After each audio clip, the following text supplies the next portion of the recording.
ஸ்ரீமதே ராமானுஜாய நமஹ. நாராயணியம் 93வது தசகம். சதுர்விம்சதிஹி குரவः. சதுர்விம்சதினா 74 குரவான குருக்கள்னு புரிஞ்சுக்கலாம். நமக்கு பாடம் சொல்லி கொடுப்பவர்கள்னு கூட புரிஞ்சுக்கலாம். இது ஒரு விசேஷமான லிஸ்ட்டாக இருக்குது. பாருங்க எப்படி இருக்குன்னு. முதல் ஸ்லோகத்தில் கொஞ்சம் நல்லா படிக்கலாம். நாம் பந்து ஸ்நேகம் விஜகாக்கியம் தவகி கருணயா त्वयि उपावेशितात्मा त्यक्त्वा चरेयं सकलमपि जगद्वीक्ष्य मायाविलासं नानात्वात् भ्रान्ति जन्यात्सति खलु गुणदोषावबोधे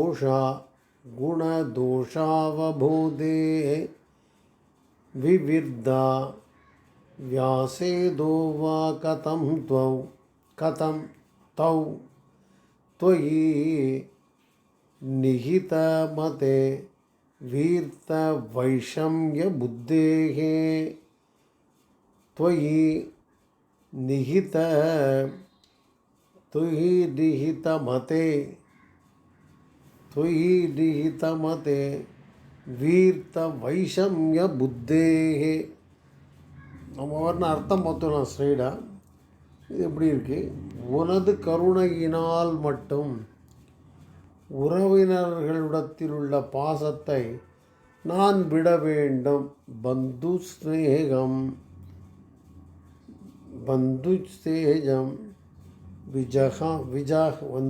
இப்படி அர்த்தம் படிச்சுடலாம். பந்து ஸ்நேகம் விஜஹ்யாம் விட வேண்டும் நான். தவகி கருணையா உன்னுடைய கருணையால் தான் அது பாசம், அது பாசிபிள். பாசத்தை நான் விட வேண்டும், உறவினர்களிடம் உள்ள பாசத்தை விட வேண்டும்.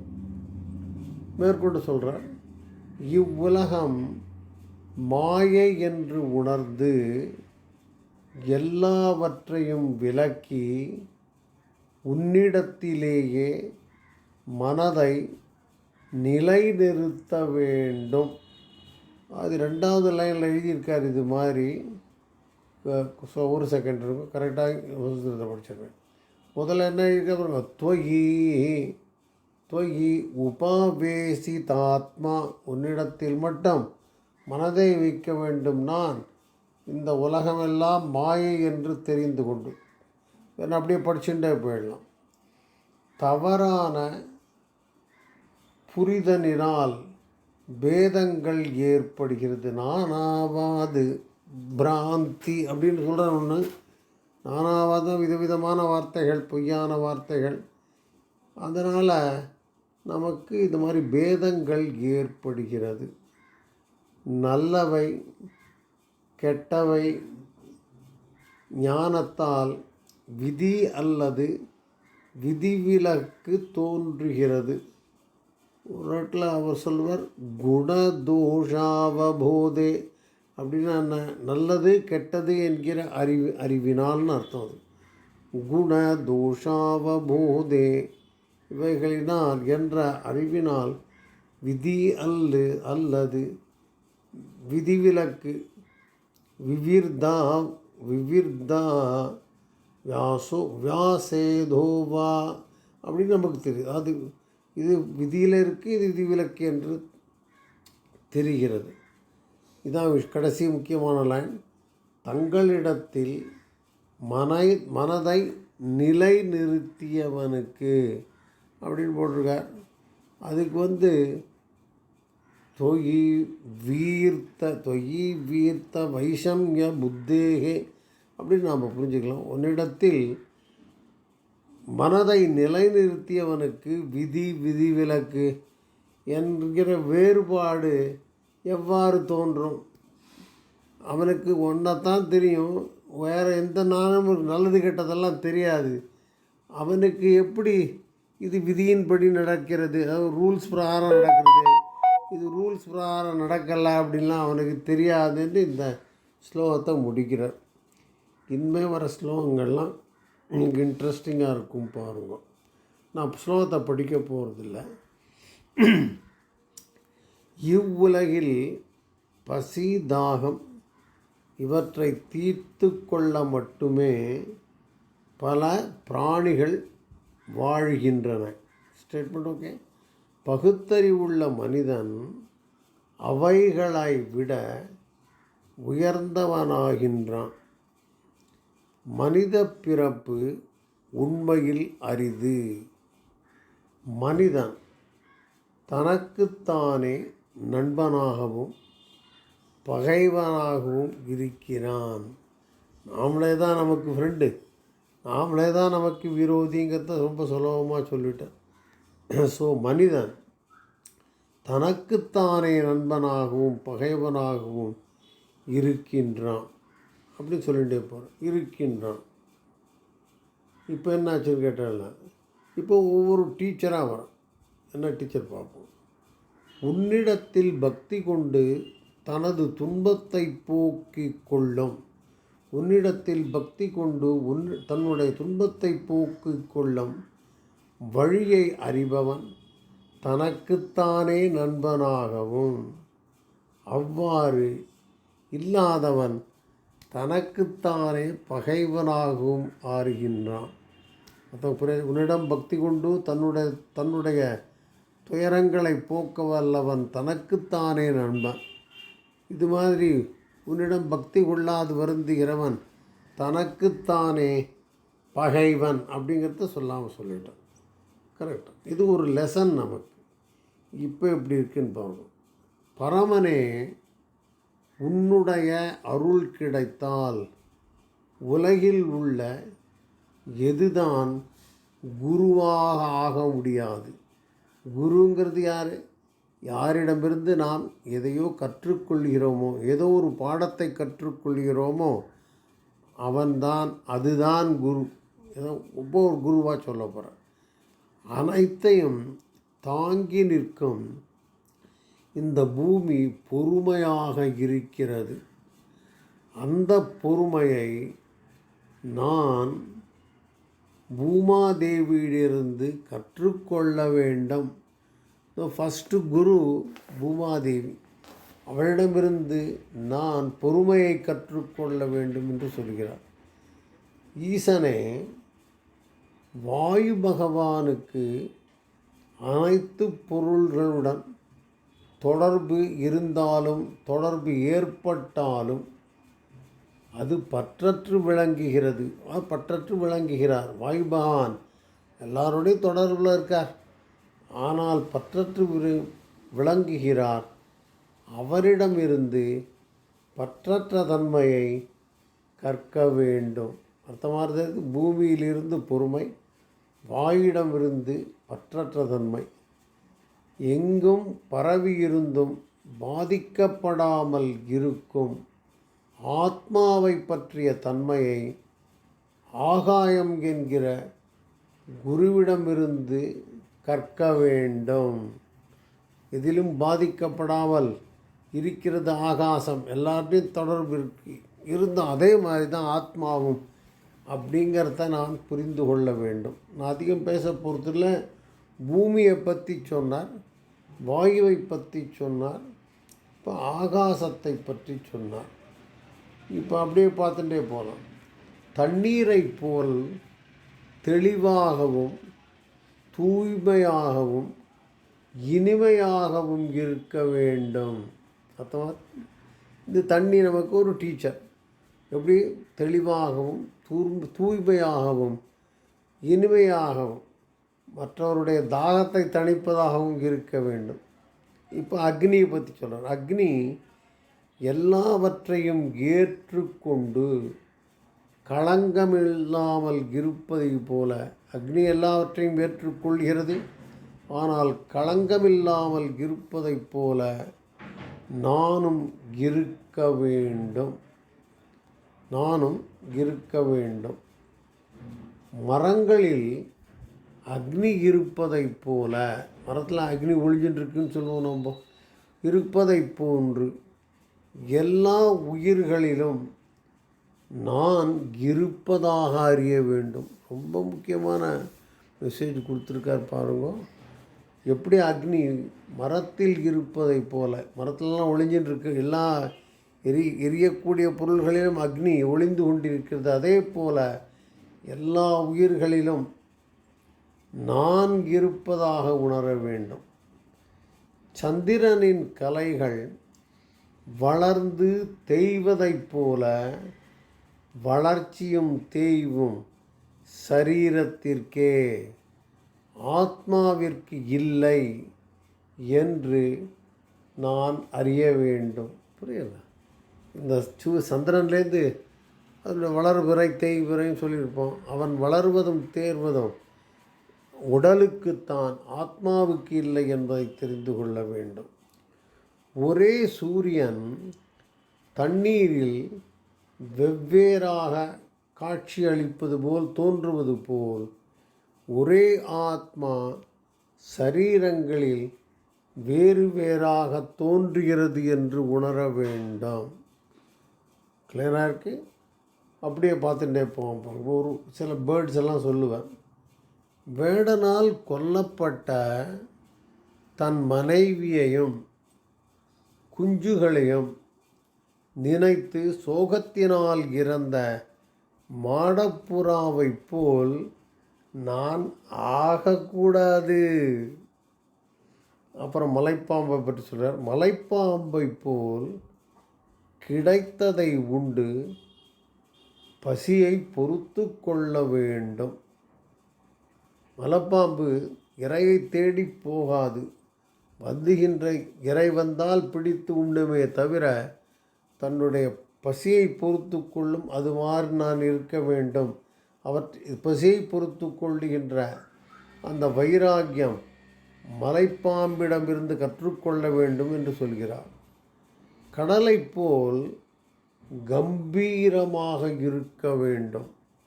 கரெக்ட்? கடல் எவ்வளோ கம்பீரமாக இருக்குது, அது மாதிரி இருக்கணுமா? தீயில் தானாகவே விழும் விட்டில் பூச்சியை போல் பெண்மோகம் முதலிய அற்ப சுகங்களில் விழாமல் இருக்க வேண்டும். அர்த்தமாயிடுதுன்னு நினைக்கிறேன் உங்களுக்கு. அதே மாதிரி விஷயங்களின் இது ஒரு முக்கியம், இருக்க வேண்டும். இது ஒரு முக்கியம். பூக்களிலிருந்து தேனை மட்டும் சேகரிக்கும் வண்டை போல் விஷயங்களின் சாரத்தை மட்டுமே சேர்ப்பவனாக இருக்க வேண்டும். எப்படி வண்டு பூவிலிருந்து தேனை எடுப்போல் அதே மாதிரி விஷயங்களில் உள்ள சாரத்தை, முக்கியத்தை, எசன்ஸை மாத்திரம் நான் சேர்ப்பவனாக இருக்க வேண்டும். ஆனால் அவ்வண்டை போல செல்வத்தை சேகரித்து அழியாமல் இருக்க வேண்டும். ஆனால் அந்த வண்டு சேர்க்கறது யாரோ அந்த தேனை எடுத்து கொண்டு போகிறான், அதை புரிஞ்சுக்கோங்க. அது இன்னொருத்தர் சொல்ல போகிறான்னு நினைக்கிறேன். இப்படி பார்ப்போம். இப்படியே சொல்லிகிட்டே போகிறார். ஈசனே ஆண் யானை பெண் யானைக்கு கட்டுப்படுவது போல் பெண்களை கடந்து மோகமடையாமல் இருக்க வேண்டும். அர்த்தமாகுதுன்னு நினைக்கிறேன். அப்புறம் தேனீக்கள் தேனை சேர்த்து வைப்பது போல் அதிகமான பொருளை சேர்த்து வைக்காமல் இருக்க வேண்டும்.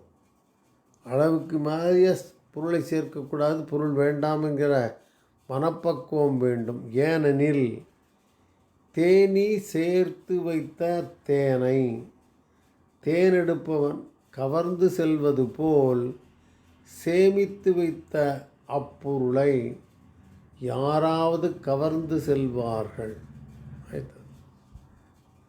கீழ்த்தரமான பாட்டுக்களில் மயங்கும் மானைப் போல நான் மயங்காமல் இருக்க வேண்டும். கிறிஸ்தவம் ரொம்ப அதிக உயர்ந்த சங்கீதம் இல்லைன்னு சொல்ல வரும். அதே மாதிரி உணவின் மீது உள்ள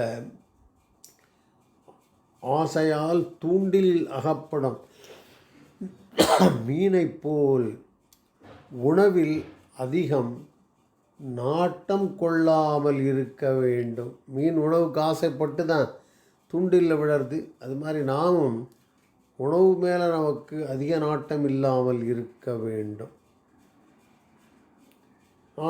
அதிகமாமல் இருக்க வேண்டும். பிங்களை என்பவளைப் போல் ஆசை இல்லாமல் தூங்க வேண்டும். பிங்களைங்கிறவருக்கு எந்த ஆசையும் கிடையாதா, நன்னா தூங்குவானோ, அதான் பிங்களை. குரரம் என்கிற பறவை மூக்கில் இறைச்சியை வைத்து கொண்டிருந்தால் மற்ற பறவைகளால் கொல்லப்பட்டது. குரரங்கிற ஒரு பறவை வாயில் மாமிசத்துண்டு வைத்து கொண்டிருந்தது என்பதனாலே கொல்லப்பட்டது மற்ற பறவைகளால்.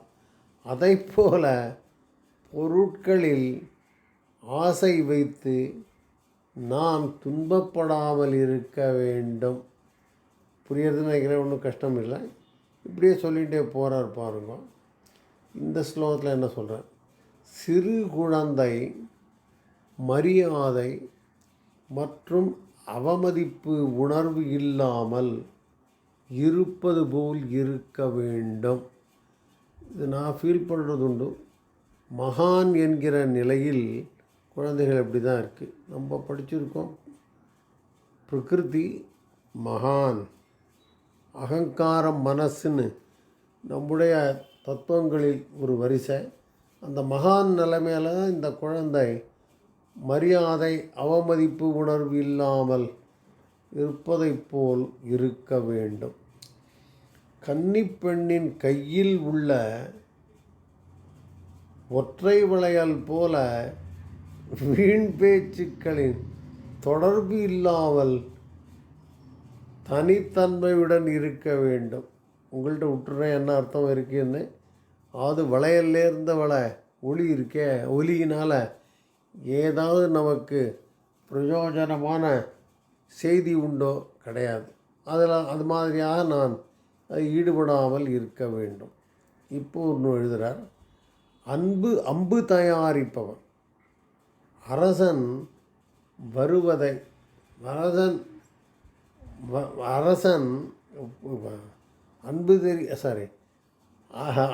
அம்பு தயாரிப்பவன் அரசன் வரும் அறிவிப்பை அறியாதது போல் உன்னையே நினைத்து வேறு ஒன்றையும் நினைக்காதிருக்க வேண்டும். அதாவது இது ஒரு ஆயுதங்கள் தயாரிக்கிற இடம்.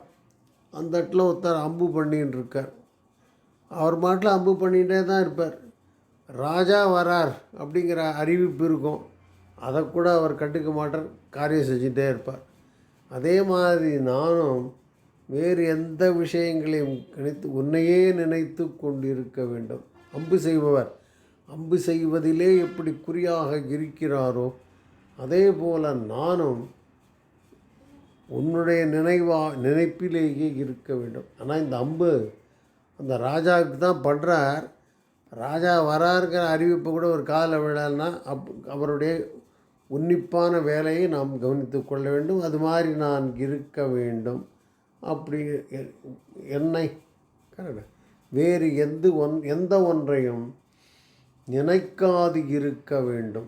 இது ஒரு விஷயம். பருவம் எலி வலையில் பாம்பு குடியிருப்பது போல எந்த வீட்டிலும் ஆசை வைக்காமல் பிறர் இல்லத்தில் வாழ வேண்டும். இது எப்படி புரிஞ்சுக்கிறேன்னு தெரில. சொந்த வீடு வேண்டாம் நமக்கு, நாம் எங்கே வேணால் இருக்கலாம் அப்படிங்கிற ஒரு மனப்பக்குவம் வேண்டும். எலி கொஞ்ச நாள் இருக்கும், பாம்பு திருப்பி இது எலி தான் திருப்பி அங்கேருந்து கிளம்பிடும் போல இருக்குது. கொஞ்சம் அவங்க கற்பனைக்கு விட்டுடுறேன். ஸோ நமக்குன்னு ஒரு வீடு, தனக்குன்னு ஒரு வீடு வேண்டாம் என்கிறார் நாராயண பட்டத்திரி. இதிலிருந்து இப்படி ஒவ்வொருத்தருந்து லெசன் கற்றுக்கிறார். சரி, உன்னால் படைக்கப்பட்ட உலகம் உம்மிடத்திலேயே அடங்கி விடுகிறது. என்பதை சிலந்தி பூச்சியிடமிருந்து அறிந்து கொள்வேன். கொஞ்சம் சிலந்தியே தான் எல்லாம், தானே தான் தானே, அதாவது கரணம் காரணம் கர்த்தா அப்படின்னு 3 லெவல் உண்டு. கரணம்னா உபகரணம், காரணம்னா மூலப்பொருள், கர்த்தா செய்பவன். இந்த 3மாகவே இருக்கிறது சிலந்தி. ஸோ அதுவே உண்டுபடி அதுவே அதனை அழிக்கிறது. அதே மாதிரி உம்மிடத்திலேயே அடங்கி விடுகிறது என்பதை சிலந்தி பூச்சியிடமிருந்து அறிந்து கொள்வேன். உன்னையே நினைத்திருப்பது உன்னுடைய வடிவத்தை அளிக்கிறது என்கிற உறுதியான பாடத்தை குளவியிடமிருந்து கற்றுக்கொள்கிறேன். என்ன திருப்பி பார்ப்போம் அதை. அதாவது உன்னையே நினைத்து கொண்டிருப்பது உன்னுடைய வடிவத்தை அளிக்கிறது. இந்த குழவி இந்த கூண்டுக்குள்ளே ஒரு புழுவை போகணும், வந்து கொட்டிகிட்டே இருக்கும். ஸோ அந்த அந்த அந்த புழு இந்த குழவியே நினச்சிட்டு இருக்கும், அந்த உருவத்தையே பெறும் அப்படின்னு அந்த காலத்து நம்பிக்கை. அதைத்தான் சொல்கிறேன். அதனால் உன்னையே நினைத்து கொண்டிருந்தால் உன்னுடைய வடிவமே அளிக்கிறது என்கிற உறுதியாக பாடத்தை குளவியிடமிருந்து கற்றுக்கொள்வேன். புழுக்களாகவும் சாம்பலாகவும் ஆகும் இந்த உடல் ஒரு சிறந்த குருவாக விளங்குகிறது. தன்னுடைய உடம்பிலிருந்தே பாடம் கற்றுக்கிறார் பாருங்க. கவனமாக சிந்தனை செய்தால் இந்த உடல் ஞானத்தையும் வைராக்கியத்தையும் அளிக்கும். அதிலும் பல நோய்களால் பாதிக்கப்பட்ட என் உடலே எனக்கு குருவாய் விரைவிலேயே வைராக்கியத்தை அளிக்கிறது. அதையும் சொல்ல தேவையில்லை. இந்த உடலே நமக்கு குரு என்று முடிக்கிறான். முக்கியமாக நோய்வாய்ப்பட்ட உடல் இன்னும் அதிக பாடங்களை நமக்கு கற்றுக் கொடுக்கிறதுன்னு கூட புரிஞ்சுக்கலாம். இப்படியே 9ஆவது ஸ்லோகம் பாருங்க. குருவாயூரப்பனே, இந்த உடல் மீது கொண்ட ஆசையால் வீடு, பொருள், மனைவி ஆகியவற்றில் மக்கள் பற்று வைத்து உன்னை மறக்கிறார்கள். உன்னை மறந்து போய்ட்றான். என்ன இந்த உடலின் மீது கொண்ட ஆசையினால் அப்படின்னு சொல்கிறான். அந்த உடல் இறுதியில் அக்னிக்கும் நோய்க்கும் இரையாகிறது. வாழும்போது கண்காது தோல் நாக்கு போன்ற இந்திரியங்களால் அலைக்கழிக்கப்படுகிறது. ஐம்புலன்களும் நம்மை அலைக்கழிக்கின்றனன்னு சொல்கிறேன், புரியுதுன்னு நினைக்கிறேன். அந்தோ உன் தாமரை பாதங்களை உடலில் ஒரு இந்திரியமாவது நாடுவதில்லை. சாதாரண அர்த்தம். உன்னுடைய திருவடி தாமரைகளை பற்றி நம்முடைய உடல் இந்திரியங்கள் நாடுவதில்லை அப்படின்னு சொல்கிறார். கண்ணு பார்க்க ஆசைப்படலாம், வாய் பேச ஆசைப்படலாம், புரியுதா, தொடர்றதுக்கு ஆசைப்படலாம், ஆனால் படுவதில்லை அப்படின்னு சொல்கிறேன்.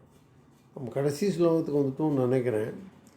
தாமரை கண்ணனே, இந்த உடலில் வைத்த ஆசையை தவிர்க்க முடியாதெனில் என் வியாதிகளை போக்கி உன்னுடைய திருவடித்தாமரையில் அசைக்க முடியாத உறுதியான பக்தியை அளிக்க வேண்டும். பல பிறவிகளுக்கு பிறகு அடைந்த இந்த பிராமண சரீரத்தை கீழ்த்தரமான இந்திரிய சந்தோஷத்திற்குள் தள்ள வேண்டாம். குருவாயூரப்பா, என்னை காப்பாற்ற வேண்டும் அப்படின்னு சொல்லிட்டு முடிக்கிறார். நான் அது ஸ்லோகம்லாம் ஒன்று படிக்கலை, புரிஞ்சு கொடுத்துன்னு நினைக்கிறேன். நமக்கு இதெல்லாம் தான் 24 ஆச்சாரியர்கள், 24 வாத்தியார்கள், 24 டீச்சர்ஸ், 24 மாஸ்டர்ஸ் அப்படின்னு புரிஞ்சுக்கலாம். நம்முடைய உடலே நமக்கு ஒரு குரு என்று முடித்திருக்கிறார் பாருங்கள். புரியும்னு நினைக்கிறேன் உங்களுக்கு. இதோட இவ்வாறாக 93வது தசகமான